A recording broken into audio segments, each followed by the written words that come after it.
Here's a movement which requires a tremendous amount of focus, concentration. And when we focus and concentrate, we'll tend to get tighter in our jaw and our shoulders. So while we're focusing and concentrating, let's put that into our hips and our core and relax into our head and our shoulders while we're here.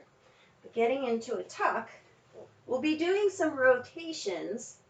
And the challenging part of the rotations is to bring your thighs parallel to the ground and let your feet come back. So we're keeping our heels towards our butt and we're bringing our thighs parallel to the ground, not up high, not down low, but parallel. And that's an interesting place to figure out where that is.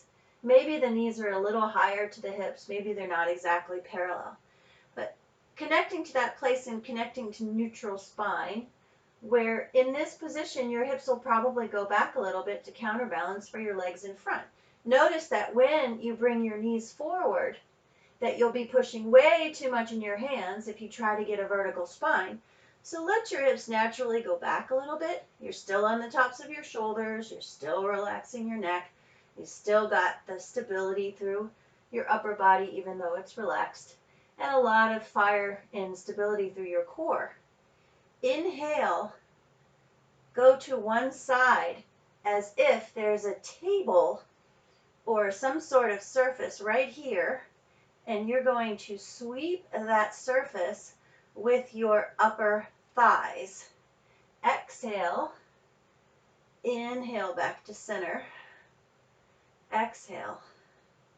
So we're going super slow so we can feel the whole journey. Inhale to go to the side and exhale to stay there. Inhale back to the center. Exhale to pause. Inhale, turn your hips, and maybe you'll even turn your head in the other direction. That's an extra challenge.